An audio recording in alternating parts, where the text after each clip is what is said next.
¿Qué onda, primos? Primas y primes. Welcome to My Primos Podcast. Welcome to the My Primos Podcast. My name is Freddie. My name is Kevin Garcia. My name is Elia Maria Matriz. My name is John Avina. This is Chikume, whenever I can make it. My Primos Podcast discusses all things fandom and pop culture, From comic books, Movies? To whatever obsession we have this week. but with a Latine Malatine, perspective. Remember, we're all primos, we're all primes. Primos. no matter what part of the world we're from. ¿Qué onda, primos y primes y primas? Welcome to My Primos Podcast, and I am not your usual host, Freddie. He is not here today, but he has us in his stead. My name is Kevin Garcia, and usually I'm asked to say hello, Kevin, so I'm just going to say hello to myself. But with me is our newest and greatest co-host, John Avina of Avina Comics. John, say hello to the people. Hello, people. All right. Now, John, you are feeling excellent right now, correct? Everything is going great? Everything is fantastic. No problems at all. Exactly. You don't at all have any kind of a cold or anything like that. So excellent. Good to hear. And advice to people in the audience, don't get sick. So we have a returning guest who was here recently, actually, that is one of our favorite people, Angela M. Sanchez, who was part of co-editor of Cocinas. Oh, wow, I'm saying it wrong. Help me out. It is You have the co-editor of From Cocinas to Lucha Libre Ringsides, a Latinx comics anthology. Yes. Yes, you and Professor Latinx, who is a part of that as well, and a lot of our friends and should be friends all contributed to that. But you've also done a lot of other things. You've published some books, some children's books, some books not just for children. You've also worked for a lot of TV shows, particularly kids shows. And actually, I would love to know how that happened. But Angela, could you tell us a little bit more about who you are and what you've done?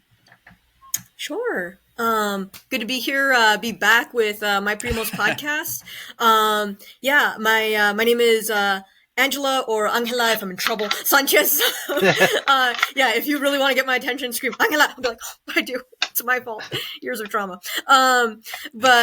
Yes, I'm a writer. I am a Mexican American writer from Los Angeles. I have worked across several different fields. I've had probably 9 lives across different industries. Got my start in education, moved into the philanthropic sector with a focus on higher ed. During the pandemic, I transitioned over to working in animation, and am also currently both writing for animation as well as working in tabletop gaming. So there is a lot that I've been doing in a fairly short period of time. Happy to chat about any and all of it tonight. Wow. So I knew about a lot of that, which I didn't realize that the transition to working in animation happened, during the pandemic. It's, all I did during the pandemic is watch a lot of anime. So Hey, same. Did way better. But since you said tabletop gaming, John, anything you want to chime in on that with? Yes, I am a forever DM. I write D&D comics as well. And I'm actually going to start running a Daggerheart campaign. A bunch of players bought the book. It's that new Critical Role DM manual thing. So we're going to start that soon. I'm not familiar with that at all, so I'm learning that system as we go. But yeah, I've been playing D&D for a really long time. Love it. I really love RPGs. Also, and big stuff. fan of Legend of Vox Machina or Mighty 9 comes out later this month. Yeah, I saw the new character art. It looks really cool. Their new characters got dropped. I knew the legend. What's Mighty 9? It's the next series. So there's Vox Machina, then there's Mighty 9. Yeah. And if you were to listen to the original podcast that Critical Role did for each of these campaigns, everyone always says that Mighty 9 is more concise and more streamlined if you want to go back and listen to it. Legend of Vox Machina is very sprawling and all over the place. So I'm very, very curious to see how they handled Mighty 9 for animation. It's going to be cool. I like that John called himself Forever DM. I was also that, although for the White Wolf Worlds of Darkness games, the Vampire the Masquerade and stuff like that, I was running what is essentially the same game for over 10 years. We had one character who died once, and everybody's freaked out because it never happened. And they're like, we're going to go into the afterlife and bring him back. I was like, all right, guys, figure it out. And it was just fun. How do you get involved in making tabletop gaming, though? So currently I'm working for Magic the Gathering on their Universes Beyond team. Nice. Not speaking on Magic or Hasbro or Wizards of the Coast in Fair. any official capacity tonight. But the idea is it's something that you wanted to do, though, this kind of stuff. Honestly, it was an opportunity that just almost like a bolt from the blue, and it was like one where I was like, "Oh my god!" Because I grew up as a kid. I grew up with recognizing Wizards of the Coast logo from my Pokemon trading card game. So at the time, they were the licensor, and so as a kid, I had a Pokemon CD-ROM that taught you how to play the card game and everything else like that. But every time you open up the program, it would start with a big, at the time, gloss on my Windows 98, big Wizards of the Coast logo. I was like, what's that company and how do I work for them? And now, as a grown-up, Big Angela's like, oh my god, Wizards of the Coast! Like, and so I also played a lot of other trading card games, like Pokemon, Duel Monsters, aka the Yu-Gi-Oh! Trading card game, were very big for me. A lot of my high school lunch hours were spent in the AP Bio teacher's classroom playing Duel Monsters with a bunch of other nerds. Peak. And actual fair amount of the pandemic was me getting back into Duel Monsters because my partner and I weren't going anywhere, and I wanted to like just take him out with my Blue Eyes White Dragon. So, yeah, this opportunity with Magic is very special, and also in the wake of them releasing all these awesome sets. Like Final Fantasy just came out, Avatar's announced for later this fall. Spider-Man comes out this month. I was going to say that I'm a Marvel guy. The one thing I know about Magic right now is that there's a Marvel thing going on. Mm-hmm. Spider-Man drops in about 2 weeks. I'm a huge Magic the Gathering player. I love Magic. Oh, shit. Okay. Yeah, and I play Duel Monsters, so I have like a Red Eyes Black Dragon deck that's like my baby. And I just busted it out the other day because a couple of my cousins were in town, and they're like, "We found old decks we want to play," and I was like, "Oh, I still remember how to do this," and we were playing it, and it's still a lot of fun. When I need a break Yu-Gi-Oh! From Magic, Trading card game rules are insane, and I'm just like, it's I'll real just play it crazy the way they did on the TV show. Yeah, it makes it a lot simpler to like focus it in. This is what I love about My Primos Podcast. We bring nerds together. Yes. Yes, we do. I had that CD-ROM, so I was like a huge Pokemon kid, and I had it, and it was like to teach you to play because it had the cards, and because I collect Pokemon cards with my kid now. So he has his little binder. He's 4, but he has Ash Ketchum's backpack. So when we go to like Target, we put his cards and stuff in there in the binder. But it's fun because now he's learning to play. I'm playing with him, and everything Pokemon's kind of come back into my life. John, so that's it's adorable. Like, that's the best part of like parenthood is like, okay, these are things I was nerdy about. Like, I'm gonna pull you in, and it's working. Wait, have you had him select his starter?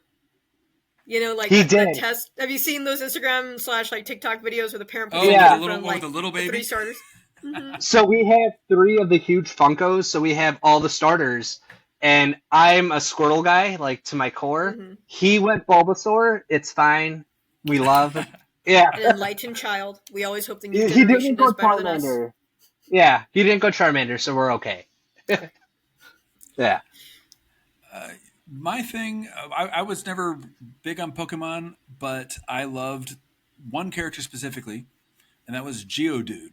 But that's because he's the only character that could say "dude." You know, I respected that.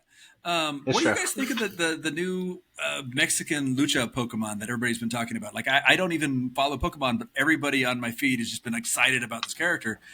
How influential is Latin America on Pokemon?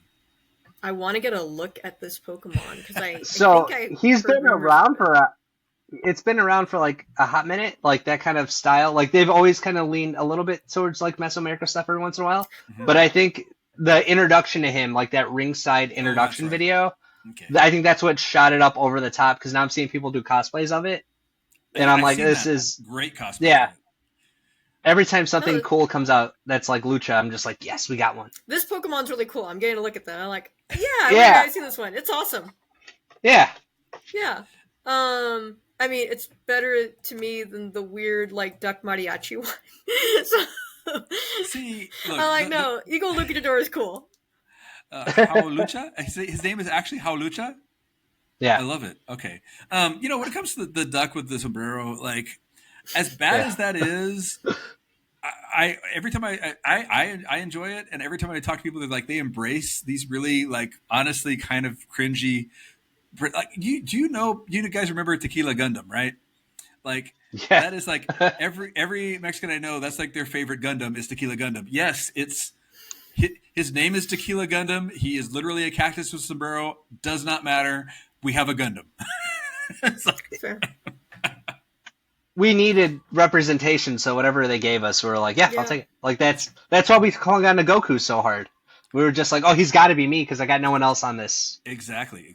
network right now. Yeah. I mean, When Primos first came out and we were getting Primos, the Disney show, The cartoon, first came yeah. out. Yeah. There was an initial wave of like flack that we got because our main character's an Osabo kid, and which wasn't again, I've necessarily gotten that introduced flack with my whole nuance. life. So there you go.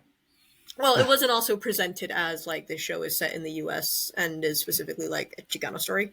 But there was also like someone on the internet Twixterverse had posted that the most Mexican thing about Tater is that she's a big Goku fan.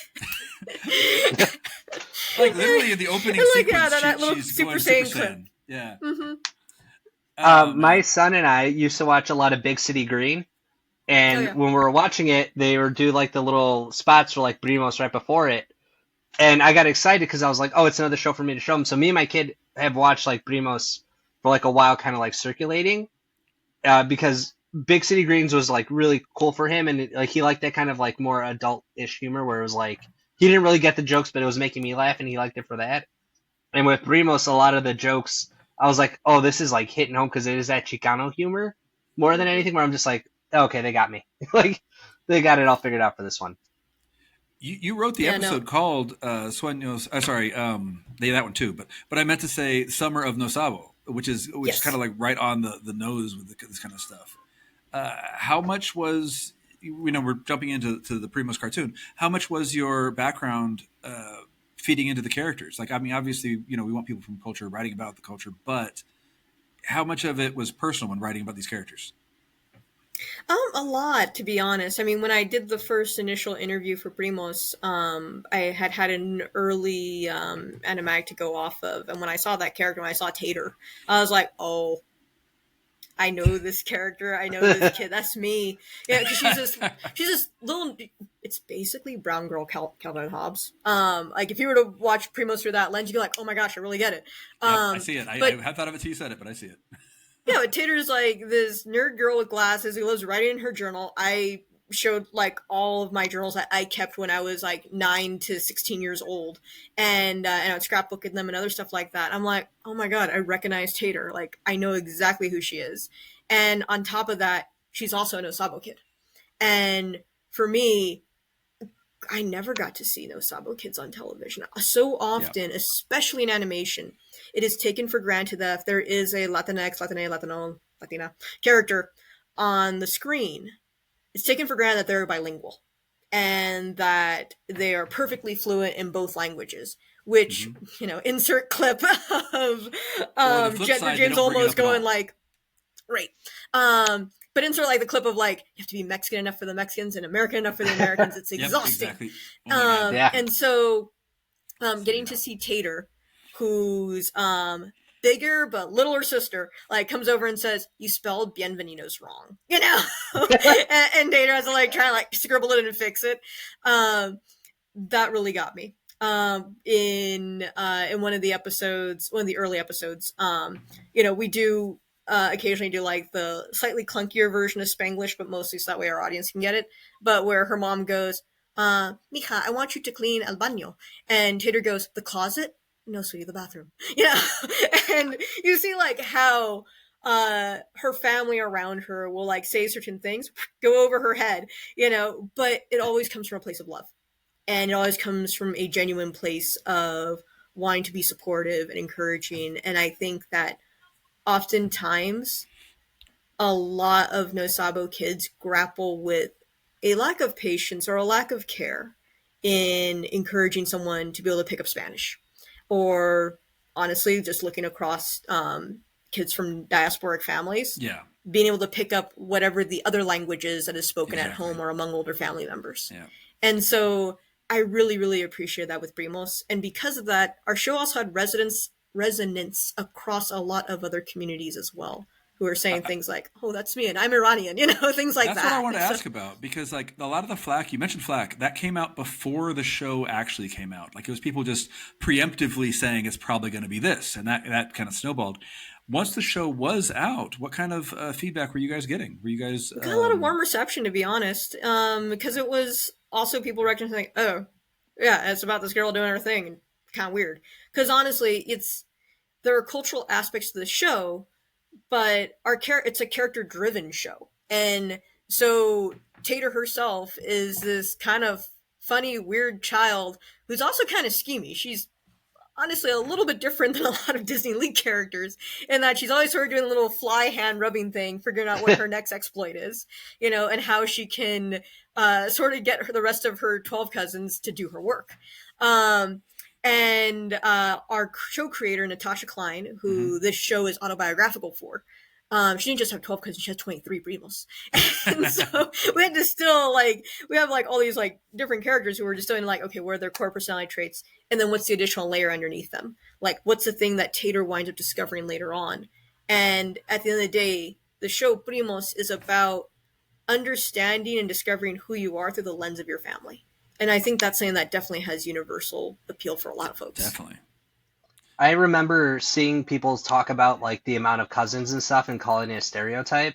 And my response was, I have 7 siblings. Yeah. And I have 32 cousins just on my mom's side. I was like, these are just the real numbers. If I just pull them in, this is our family. And now that all of us have kids, it's grown even bigger. I'm like, so I can't enjoy that because you say it's not real. But if I turn around, they're all here. Yeah. So I remember I was one of the people online arguing no, that's realistic. Because even when I wrote Familiar Dungeon, somebody was like, oh, the guy has 5 siblings in it. That's too many characters. I was like, no, that's my life. I combined 2 people into one, but that's real. Yeah, you gotta know how to honestly, it's a mastery skill of storytelling if you can have a full ensemble cast, but it's never just too many characters. You just simply have to know how to balance them. Exactly. Right. It's funny you guys talk about that. My family, I always considered to be kind of the exception for the neighborhood, because I grew up on the border, and my family I had maybe 10 cousins at the time, which it seems very little comparatively. And I was always I only have the one brother. And then I thought about it for a minute. I'm like, wait, no, I've got the full brother and the half siblings and those adopted. I've got how many siblings do I have? Hold on, think about it right now. 1, 2, 3, 4, 5, 6 siblings. All right. But again, it's one of those things. It snuck up on me. I didn't realize that till afterwards. I was like, wait a minute. Yeah. I mean, even speaking for myself, my family is relatively small. And for me growing up, most of my time was just mostly me and my dad. But on the flip side, I would also consider my found family to be very extensive. Yes. I have a lot of, adopted aunts and uncles and friends who are very close. And so I would say it also invites the idea of how do you define family as well. Yes, exactly that.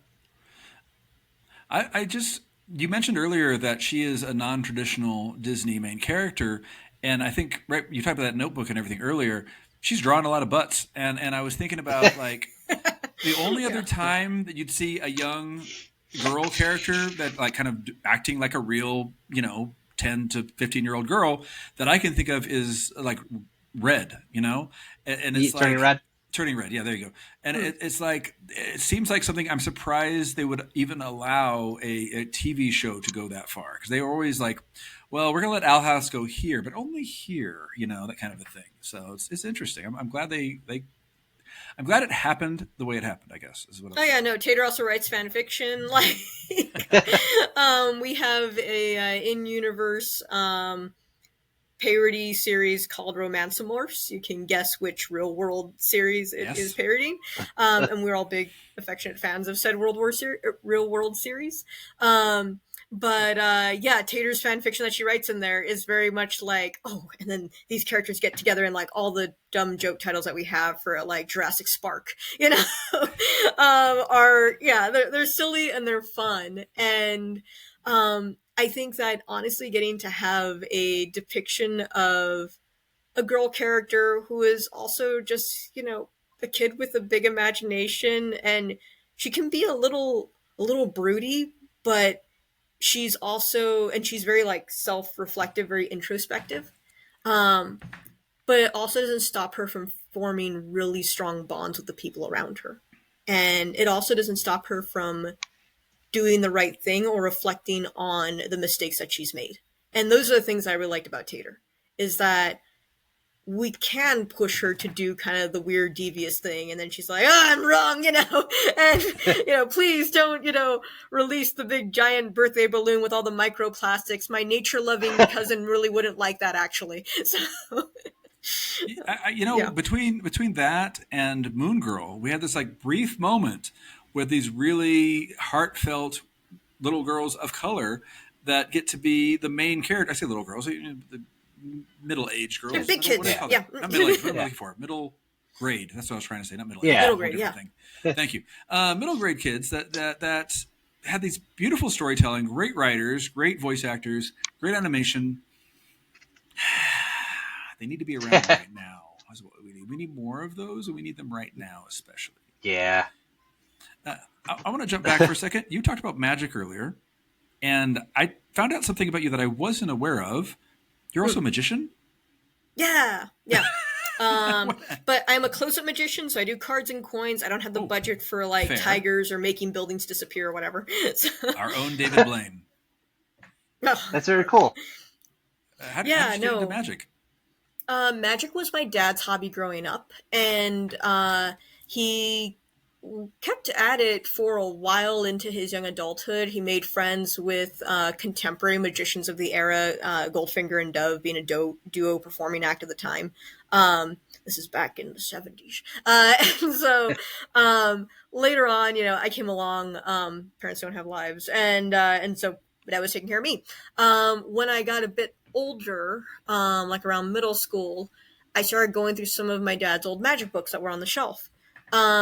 I picked up Walter Gibson's Master Magicians, which is a magic history book. So it's the short biographies of different famous magicians during the golden age of magic. So like about 1840 with Robert Houdin, all the way up to about 1930s-ish with Blackstone. A little bit of Houdini there in the middle.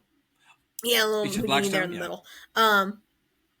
But it was there that I got into magic history, which is kind of like a lot of magicians, you start with performance magic first and then go into magic history. I started with magic history and then was like, how do I do this? And so I asked my dad, like, can you show me how to do magic? Can you do a magic trick? And my dad was like, tricks are for kids. But I'll show you a card effect. Yeah. And so he took a pack of playing cards, did a very basic, pick a card, find a card, And I was like, wow, how'd you do that? And my dad goes, I'll do it for you one more time. So he performed the whole effect for me one more time. Then he handed me the pack and said, okay, now you do it. Yeah. And I'm sitting there with my little 11, 12-year-old hands trying to hold a big poker-sized deck of cards. And eventually my own way I perform it back to him. He's like, very good. You can learn now. And then so pulls one of his starter magic books off the shelf and says, here, pick out a few things from here and learn how to do those and work through them. But there was no YouTube back in those days yet. I'm older than YouTube. But I know that's how I got started. My uncle, so my parents got divorced and my dad moved in with my uncle, and my uncle liked to do, he would buy prop magic tricks. So the glowing thumb thing where it was the same color of his hand and he would make it light. So he had a trick of the weekend. So every weekend when I would go to my dad's, cool. My uncle would perform these magic things, but it would kind of be the same thing where I'd be like, well, how did you do it? And then he would actually show me, because at the time that show, Behind the Magic or How Magicians Did It, that Fox show was out. Secrets of Magic Revealed, yeah. That one. So my uncle was just like, I'm going to show you. But it taught me a lot about improvising, because I didn't, I was doing it at school then the next week for 10 kids. So I was like, oh, I have to learn how to distract them by talking like this with this hand so I can prep the prop with this hand and do it. So a lot of times because I still do improv every once in a while, that kind of oh, I wish I had something in my pocket that I could pull out and do the magic and try to do that. Because I used to be able to do card tricks, but when you haven't really done it in a while, it's oh, I'm going to mess this up. I could feel when I started, I'm out of my rhythm. So it's really something you got to keep practicing. That's true. You do have to keep practicing magic. Otherwise, there's nothing worse than sloppy magic. Yeah. You want to make sure that it looks clean, it looks good. When I auditioned to be a member of the Magic Castle, you perform in front of an audience of magician judges. So this is a stand-up comedian performing jokes for other comics, basically. Like, you're not going to show them anything new. But what they're looking for is that, are you entertaining? Are you clean? And if you have good showmanship and you can entertain an audience for at least 15 minutes, welcome.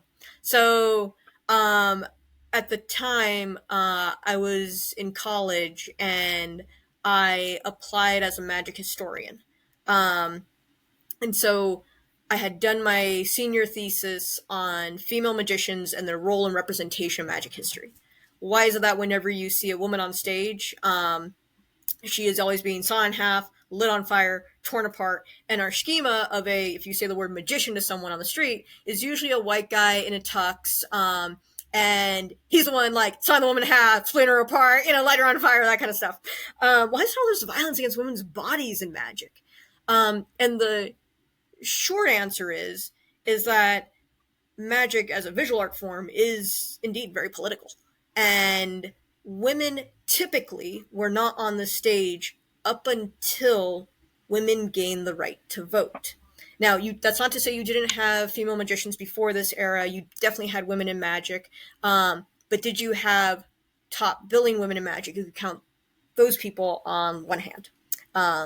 And so when the UK first gave women the right to vote, a magician named P.T. Selbit was working on the sawing a person in half illusion, but the first people he invited up were suffragettes, specifically. He asked to put women in boxes for this. And then that effect made its way across the pond over here to the U.S., where our own 19th Amendment passed, and Horace Golden popularized the illusion out here, specifically using women. And so this grand stage illusion became sensationalized with the intent to demonstrate a man's power over a woman's body.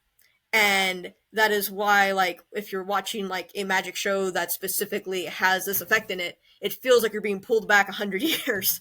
And that's because of the roots of this illusion very much are in that space.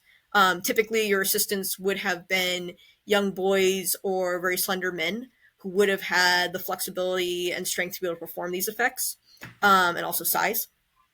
Since then, with the trope of damsel in distress coming up with silent cinema at the same time, with the politics behind sawing a woman in half, that's how you now have the trope of female magician's assistant. I like that you said that the art of magic was political, because it's something that as we as creators often say, all art is political. And it's interesting how much pushback that gets, whether you're talking about primos or magic, or tabletop for that matter. It's like there are just so many levels to that. Is there ever like a something that you would like point to that people maybe wouldn't realize has this kind of a background to it that you think more people should be aware of, like magic, for example? You mean an art form that we usually don't think of as like political, but actually is? Yeah. Or that people that probably maybe just casually observe it might not realize it's political. That's a good question. Oosh. Let's see here. Well, immediately all the things that come to mind are political pieces. That's the thing. From the perspective of us as creators, we know it's political. Like, we know very well it's political. It's crazy when people don't. I bring it up right now because I'm thinking about like X-Men, for example, where I'd hear a lot of people say like, don't make the X-Men political or whatever. And it's like, oh my God, X-Men is all about that was like othering. Yeah. I bring this up because X-Men's fresh in mind right now. The Hispanic Heritage Month just started, and the first Uncanny X-Men to come out since Hispanic Heritage Month started this year has a young man from Argentina going back home to deal with things, but he does that at a Comic-Con in Argentina. And so everybody's in cosplay and everything. And when they realize that one of the new X-Men is from their country, one of them says, we have an X-Men of our own. And just that little line of dialogue was just like, that's what it's all about. That right there is what it's all about. Yeah. You get to have that representation. You get to see yourself in a book, in a cartoon, in a movie, in a game. I mean, well, since we're on the topic of like superheroes, I mean, Miles Morales is political. Oh, yeah. Right. And I remember when his character was introduced, and if anything, because at the end of the day, no one gets to hang up like their racial, gender, class, or other type of social identity on a coat rack, whenever they enter into another space, or even when they're at home, to be honest. And when Miles becomes Spider-Man, if anything, and this is what I love about the Spider-Verse movies, it emphasizes the original message behind Spider-Man, which is anyone can be Spider-Man. And that also doesn't mean, if you look across all the other like spider people, that they also compromise their individual identities in order to be Spider-Man. If anything, their individual identities enhance who they are as spider people.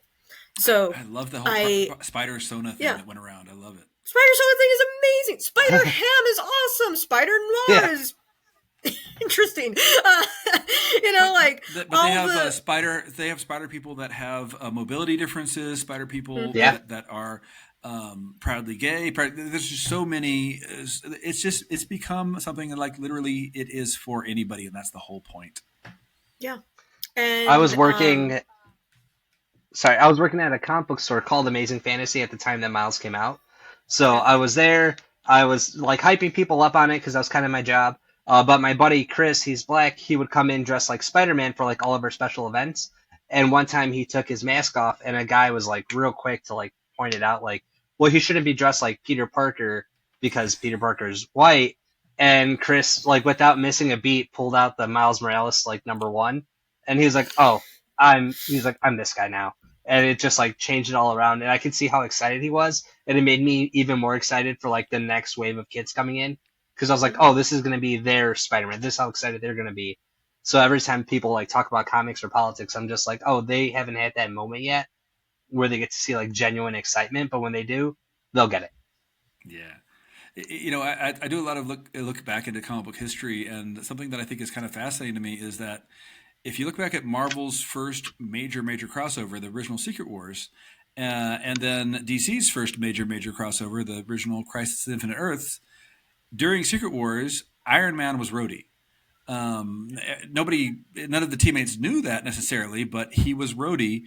And in conversation, people who maybe did not know it was a different Spider-Man, he's black now. And then during Crisis on Infinite Earths, Green Lantern was Jon Stewart. So Hal was not Green Lantern at that time. I find that neat that at those most pivotal points in those two comic book companies' histories, and that's in the early '80s. So it's like it's been there. I want to take. Go ahead. Oh, go ahead. No. Go ahead. I have an answer to your question though about what do people not normally think is political. One, I want to say that whenever art is expression, right? And expression is from a POV. It's from a point of view. So whenever someone makes art, it is reflecting their POV, and by that rationale, whatever art you are producing does have politics undergirding it, because especially in our society, identities are politicized, and we don't have any way to work around that. It just is, and it is there. And it comes out in the art that we make and the way that we express it. In terms of what I've noticed that some fans say is not political or stop bringing your politics into this is anime. And that's something that I have stumbled upon, noticing more people say things like, stop making anime political, or this is why I like anime, it's not political. It's like, anime is very political. Where have you been? Did you watch any version of Full Metal Alchemist? Like, whether it's Brotherhood or the 2003 version, like, Delicious in Dungeon is political, even into certain extents as well, because it's about feeding people and sharing community and building community through food. And so you see how dungeon crawlers in this universe form alliances, learn to support each other. They question the type of creatures that they're eating / what standards they want to build around them. It is a fantasy show, but that does not absolve it of reflecting the artist's perspective. And I think that that's very important to take into consideration. What I was about to say was I wanted to ask you about that anime you mentioned earlier, so we're already here. Delicious in Dungeon. That was suggested to me by a friend of mine. Before the cartoon came out, the anime came out, my friend sent me pictures of the manga, telling me that the mangaka who created it put a big effort into giving people different body types, into making things more natural. It was never about like the whole like the spine is broken kind of a back kind of a thing for women. It was always just there was a variety of things, and also told me a lot about the whole science of it. So I watched the show, and I loved that it was literally just a deep dive into culture. You know, you see people interact with each other, different call them different points of the spectrum, put it that way. No, people cooking, people trying and sharing new food, things that they might be uncomfortable with, and giving it a shot. Like, you know, from cocinas to lucha libre ringsides. I mean, it is about no, for real. Thank you. But it's about trying out food as a way of engagement and expanding your horizons and making connections with other human beings or creatures and species. Yeah, and on that note, I love that it also humanized a lot of the background species, because in a lot of anime, okay, so I am fairly new to anime. Like I'd been aware, like I grew up watching Sailor Moon and Voltron, you know, and the original Dragon Ball, and then a little bit of Dragon Ball Z, and then I just kind of stopped at anime for a while. But during quarantine, I watched more anime during that year or so than I had my entire life up to that point. And so I started absorbing a lot of it, and a lot of it ended up kind of samey. You know, I saw a lot of that shonen thing where they just get stronger and stronger, and that was the whole bit. Yeah. And I like with the Delicious Dungeon that it's, yeah, there's characters that grow and learn and they develop new powers, I guess, but it's really about them growing as people and learning about the world around them. And that's so exciting to me. I started watching the time I got reincarnated as a slime. And the whole first section of it is that he's like learning to build a society, and I'm like, oh, very cool, I'm into this. And then we get to like the second or third season, and it's just a power scaling thing, and all right, I'm done, I'm out. So that kind of thing happens to me a lot. Are there anime that you'd recommend for somebody like me that I just want to experience a world and not necessarily deal with whether or not they can blow up the next world-shattering threat? That's when you should say blow up, because the thing I would recommend to you would be Assassination Classroom. Oh, I did watch that. I loved that show. Actually, you did watch it? Yeah, I watched that one. I loved it. A different friend suggested that one, and I watched it all the way through. At first, I had the same thought. I was like, oh, this is a shonen type thing. But as it built, it kind of did the reverse shonen thing. Started super powerful, and then like eventually got into the heartfelt stuff. And I was like, yeah, I like this. I like this a lot. Yeah. Assassination Classroom for the uninitiated it's a show about a bunch of, you remember, in Japan, middle school goes from 7th grade to 9th grade.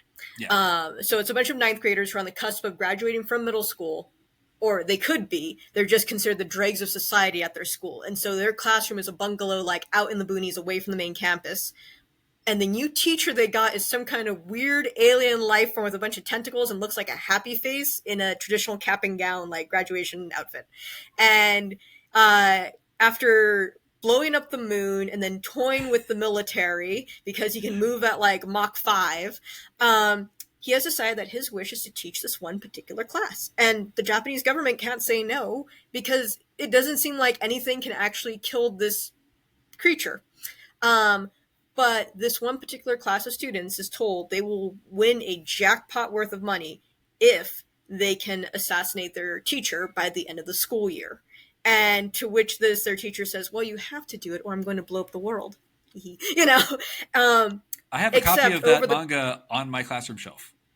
It is awesome. Except, of course, by the end of the school year, this isn't too much of a big spoiler, but this alien form is like the most validating adult figure that these students have had in their lives. So, yeah, it is honestly, I believe it received a Tezuka nomination if it did not get an award for that as its manga. But it is one of the best stories that I've enjoyed in a while. Really recommend it. If you don't like power scaling anime. See, I enjoyed a lot of. I only watched the first season. I've heard the stuff about the second season. I enjoyed a lot of One Punch Man because it was never about necessarily power scaling. Like the joke was that he's already too powerful, and I really enjoyed everything around that concept. It was a lot of fun. You know what I mean? Mm-hmm. Well, I would. Did you like House MD? I don't know that one. It's not an anime, just like the actual like live action TV show House MD. Oh, House. Okay, I was. I liked the episodes I've seen. I've only watched a handful of them. Okay, if you have the I'm general really gist trying of to visualize an anime. No. If you like the general gist of that show, I would recommend Apothecary Diaries. Oh yeah, I've been hearing about that one. I have not checked it out yet. Because it's not an action show. It's definitely a drama. But it's a short little bite of drama, and it's about a teen girl who winds up in the Emperor's palace. They find out that she can read, but she manages to carve out a little niche for herself as a local apothecary.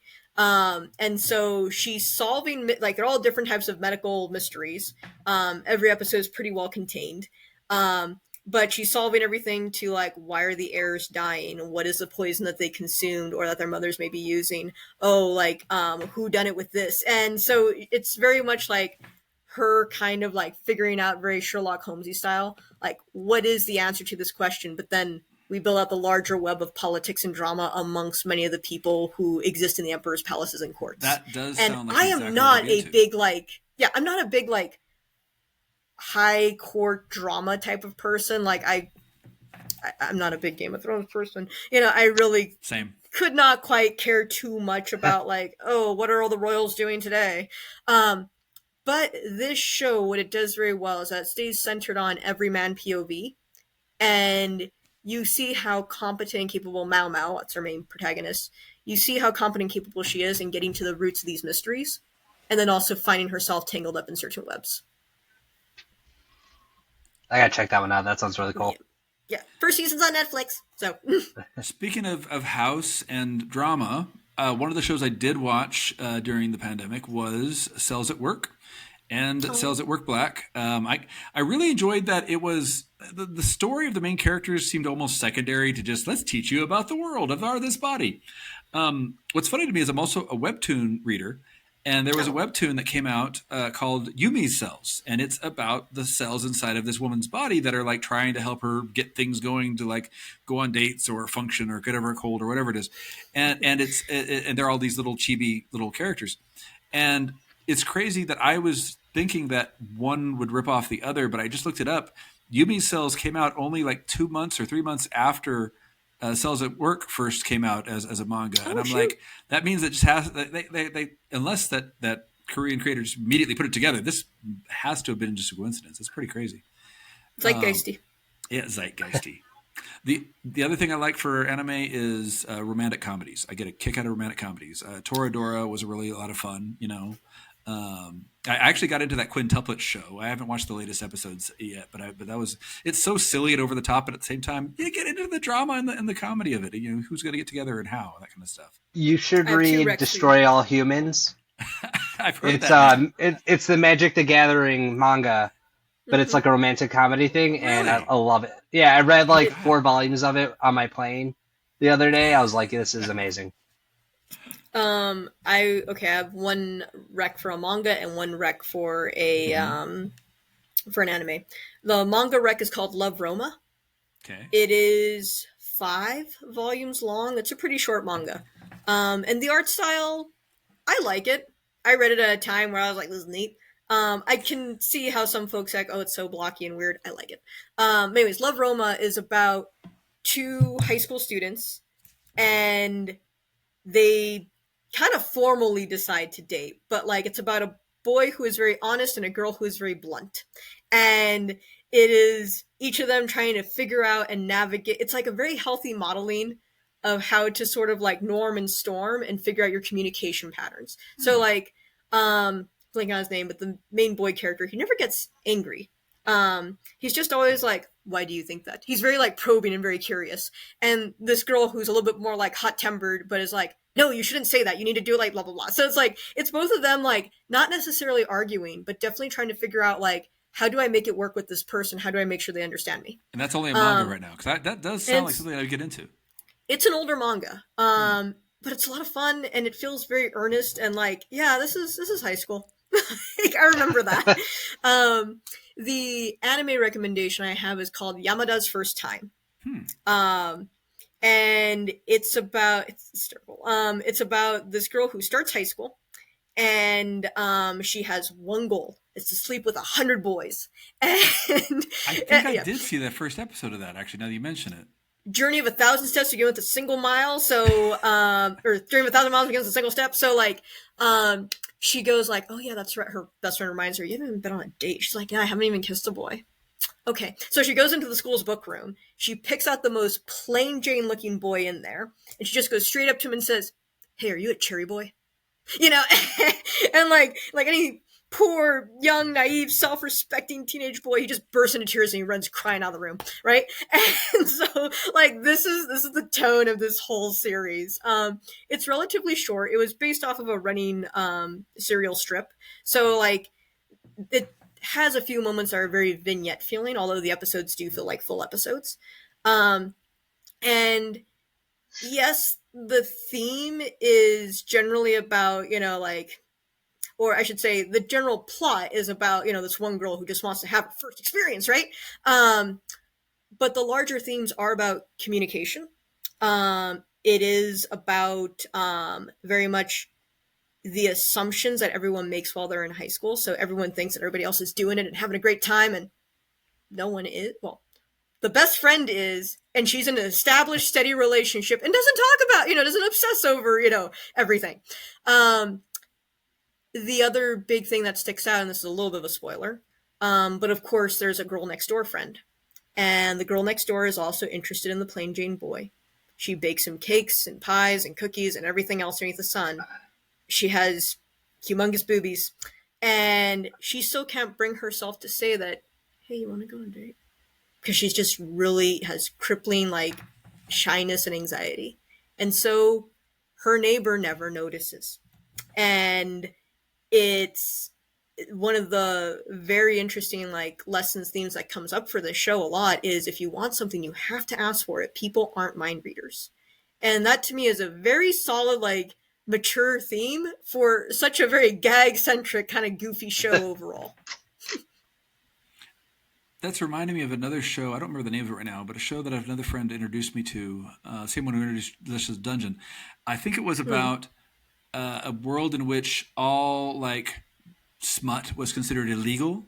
So it was all these kids trying to like sneak smut into the world to make things like free again. I can't remember exactly what it was, but I do remember that. Like, there was a big scene of like flies mating that suddenly showed up in front of the classroom, and everybody was like, "Oh my Lord!" But it was just to introduce the idea that yes, things can happen.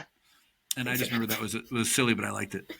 On the note of all the silly and I like it, John, we need to get you to watch, if not Delicious Dungeon, which you would have a lot of common with because of your, you know, background. D&D, yeah. We need to get you to watch Dan to Dan. I started it. I read some of the manga. So I did have that because my wife still works at Barnes & Noble, so whenever something she thinks I'm going to like, that's how we met. I was working there for like 10 years. And on my second week, I met her, and then we've been together for like 17 years now. But she still knows, like, you'll like this book. And she'll, like, bring it home, and I'm like, I'm never going to read it. And then, like, 10 minutes later, I'm sitting here, I'm like, God, she got me again.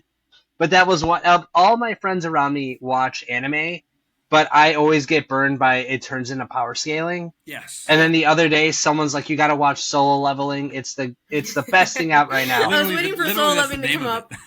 10 seconds in, I was just like, you got me again. Like, it's literally leveling's in the name. And I get burned a lot. But, like, there was one that I watched I really like. It was, like, psychics trying to solve crimes. I got through, I can't remember. It was, like, 2 or 3 years ago. But every once in a while there's... Psyche K, Mob Psycho? That one, the Psyche K, I think it was. Because there was, like, a... pink hair. That's the pink hair. Yeah. Yeah. Like, we watched that one. So a buddy of mine will come over and he'd be like, I'm not going to lie to you. This show's great. You'll watch it. and I'll watch them like an anime, but it's really hard for me because then I get burned, or it's like One Piece. At this point, I've been into it too long that I gotta finish it. But it's like I look at the Netflix next, and I'm like, 40 episodes, or like I have 60 left to go. So I'm trying. I do have cozy anime recs for you if you want things that aren't necessarily action adventure but kind of fun to follow. Yes. Okay, this one's a little bit depressing. It's called That's Kotaro Lives Alone. I've watched an episode. Okay, yeah. I'm gonna write this down. Kotaro Lives Alone. Kotaro Lives Alone. It's about as a dad, 4-year-old boy. Oh yeah, it's gonna tear you. No. Yeah. It'll tear you up. It's only 10 episodes long. Last I checked. And this very kind of gifted 4-year-old child lives next door to a variety of other different neighbors. One is like a kind of self-reflection of the original manga artist, but like a struggling mangaka. The next person over is she's an escort, so an evening woman who has a working job. And then the last neighbor down the hall is a maybe former current Yakuza member. Anyway, so this little boy always goes and leaves his unit, and no one ever sees any of the grown-ups around him. He has a little plastic toy samurai sword that he carries with him. But he goes shopping by himself, and he goes to the bathhouse, sometimes with his struggling mangaka neighbor. But who they he kind begin of to all adopts. notice. He adopts the adult man. Like you're coming with me now. The adult's like, you are my Yojimbo now. And so it's hard to say no to a the kid grown-ups like that. around him. So what? It's hard to say no to a kid like that.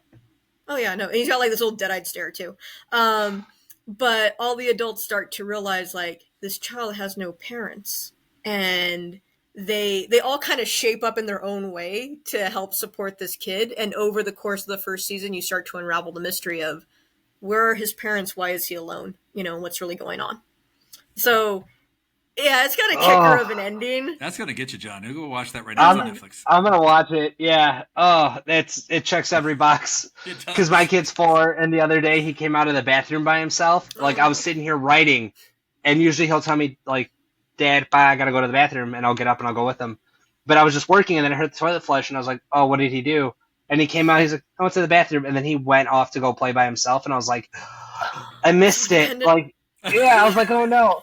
It ended 2 seconds later when he came up to me, and he's like, I can't open the Cheetos. I'm like, got him. All right, we're back.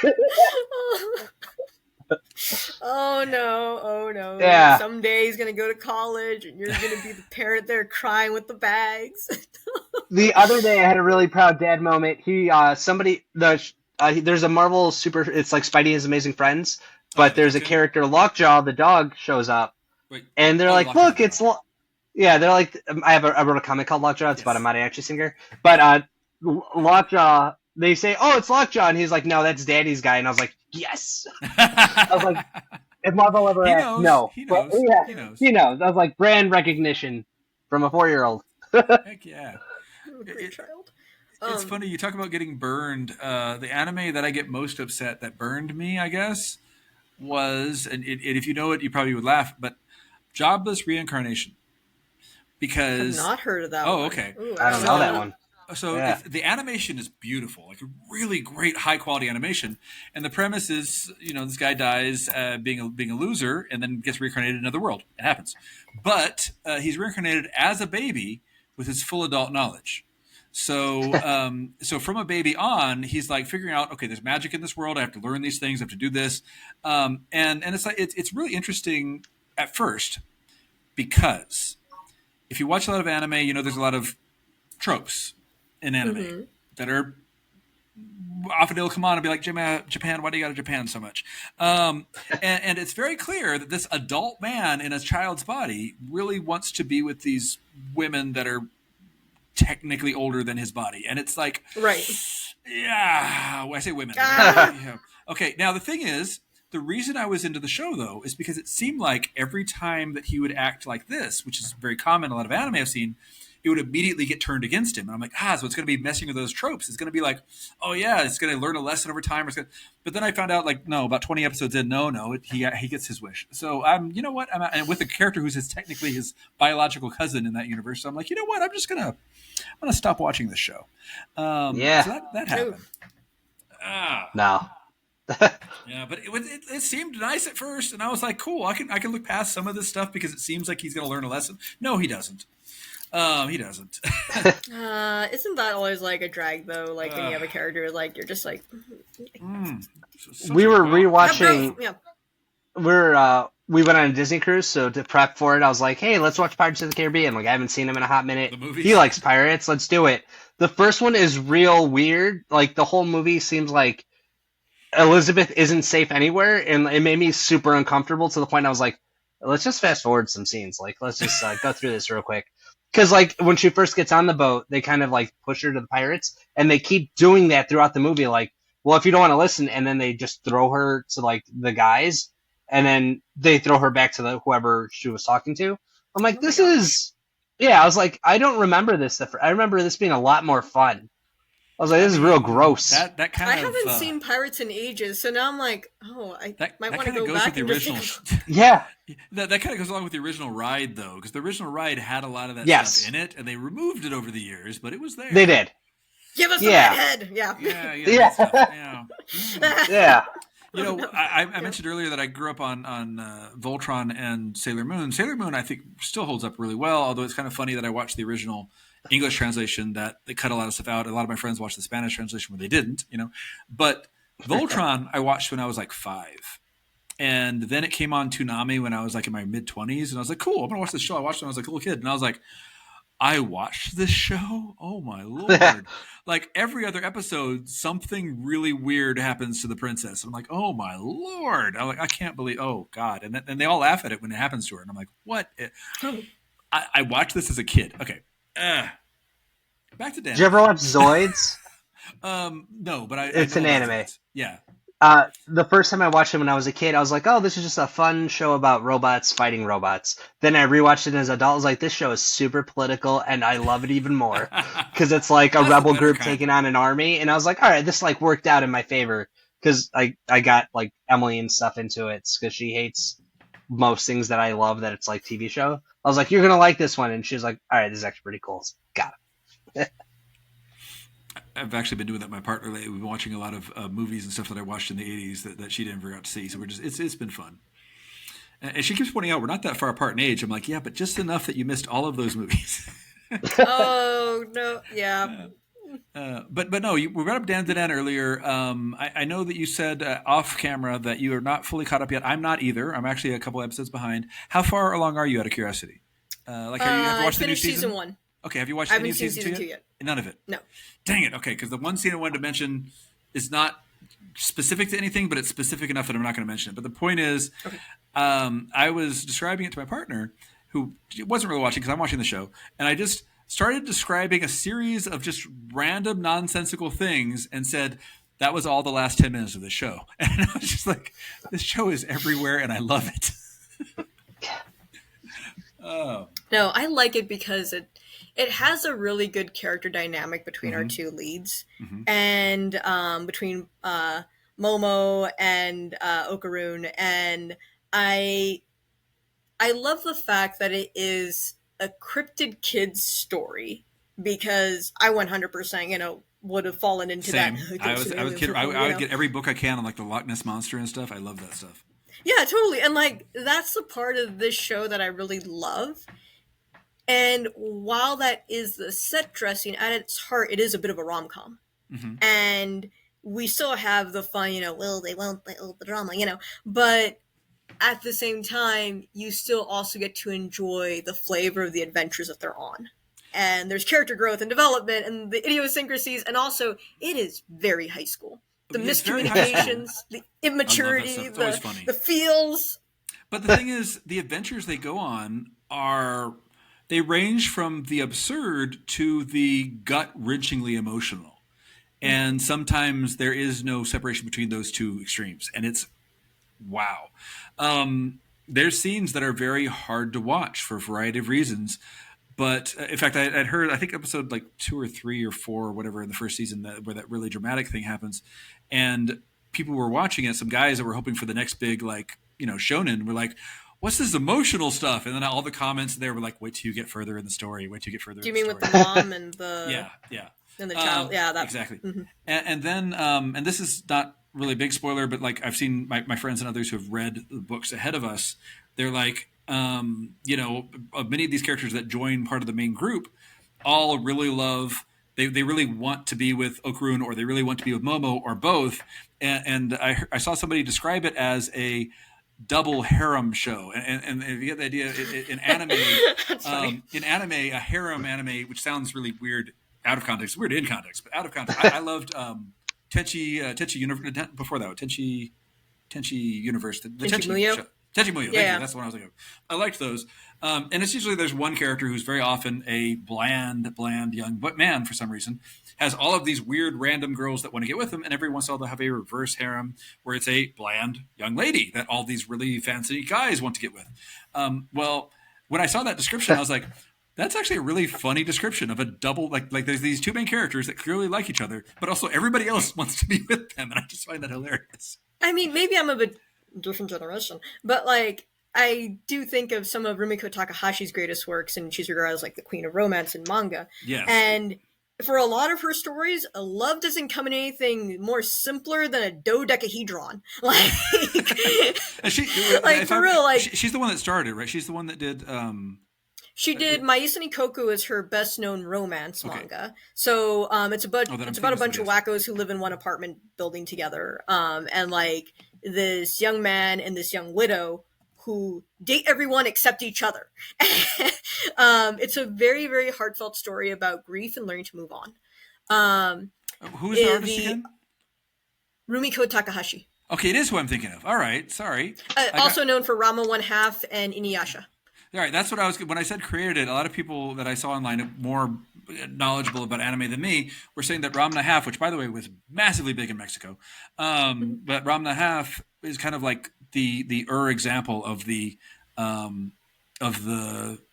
harem anime. But like you said, it's not just everybody likes one person. It was just everywhere, and it's just like. Yeah. Well, Inuyasha is also a good example too of main girl has like 4.5 different boyfriends, and then also main boy has about 2 women, and but then also like there's just a few other like orbiting factors that are thrown into there, and Inuyasha's a high fantasy drama. I guess it would even be considered one of the original pioneers for isekai anime manga. But the romance is a subplot in that story. And yet it also does really well with integrating with the larger theme of like belonging and self-acceptance. So, but still a very good example of like, I wouldn't have called it a harem, or even a double harem just because you don't have that many characters, but it's definitely a very complicated, messy, like multiple romance thing going on. Have you seen the show XO Kitty? It's like a wannabe K-drama thing, but it's on Netflix. I'm it's aware like of a it. I haven't seen it. It's really good, but every time it's live action. Every time a new character gets introduced, they fall in love with one of 3 characters, and those 3 characters then have like 2 to 3 different love interests, and my heart can't take it because I know who I want to be together, and I'm just like, just do the thing I want, and now I gotta wait for season 3. But my wife got me on that one. I feel like with Dandadan, like there's a little bit of that, but I suspect that it's really not about who might they end up with, and more about like how does everybody find themselves, which I think which seems cool. Do you know the origin story behind Dandadan? By the way, I do not. So apparently, and again, I'm not an expert on this, so one of our audience members could probably chime in and tell me later, like, oh, this. But apparently, the mangaka that was creating it, that he was working on some other pitches for, the shonen books, and he kept pitching this and pitching that. And apparently, they were very, good, but middle of the road. And I guess an editor or somebody just handed him a bunch of shoujo, which is the female equivalent of shonen, and said, read these for a bit. And so he just dived into the romantic comedy manga, and then came back with Dandadan, which is a shonen shoujo. Like it's the romantic comedy with power scaling that doesn't feel like power scaling. And I'm like, I like this a lot. I don't know. I just think that's cute. I like that little origin story. That's good though. He got like he was able to absorb that influence and also execute on it really well then. Yeah, like really well. The like you said, the little will they, won't they, and often miscommunication drama, perfectly executed. Like it doesn't feel, and then random jokes about people missing balls. So there's that. Well, any I mean, because I could talk about anime forever, but like any final notes or things you want to close on, or yeah. Well, actually, the main thing I want to close on is what is it that you have coming up, and what should people be on the lookout for in the future? Oh, yeah. So if you are in the Los Angeles area or going to be in the Los Angeles area at the end of this month, I will be at Los Angeles Comic-Con. I have a panel called Viva la Voz. It's on Sunday, September 28th, at 2 p.m. It will be me, several other comic creators, including former LA Times newspaper and evergreen political cartoonist Lalo Alcaraz. And we will be discussing, among other things, how comics as a medium can elevate and talk about contemporary social issues and expressions. Lalo's always good to talk with. He's always has some interesting thoughts on everything, which makes it all right. I like that.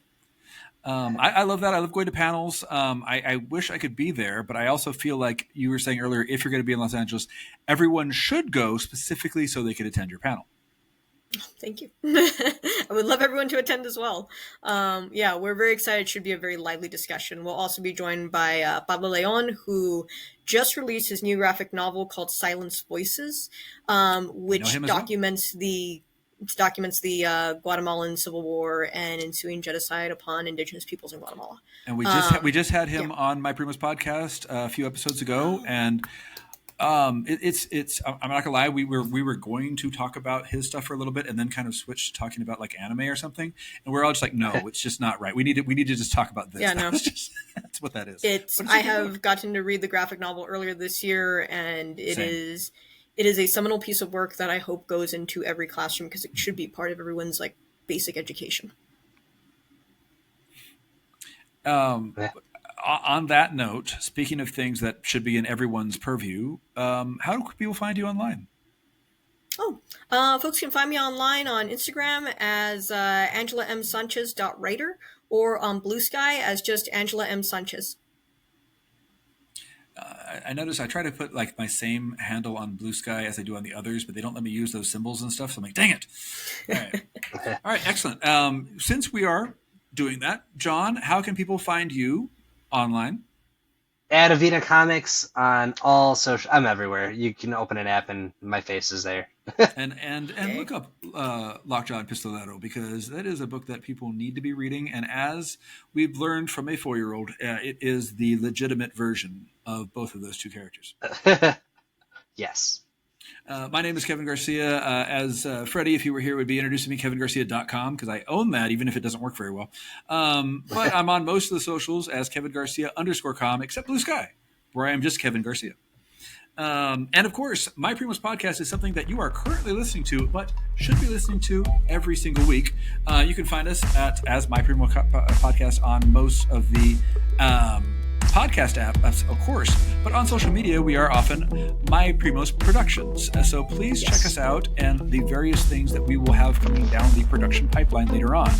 But for now, this has been our show. Wherever you are, you're a primo. Thank you for watching My Primos Podcast. And for our audio listeners, thank you for listening. My Primos Podcast is brought to you by My Primos Productions and Chikume. This week's hosts were Kevin Garcia and John Avina. Big shout out and thank you to Angela Sanchez. Thank you so much for joining us this week. And Primos, go support Angela and all her work. Follow them at AngelaMSanchez.writer on all social media. Thanks to everybody for watching and following along. Keep your eyes and ears open for more from My Primos Podcast and My Primos Productions. Hey, if you like gaming, tabletop, magic, and video games, check out My Primos Play. Check them out on twitch.tv/My Primos Play for all your gaming primo needs. And like I always say, primos, look in on each other, take care of each other, and no matter where you're from, we're all primos. Hasta la próxima.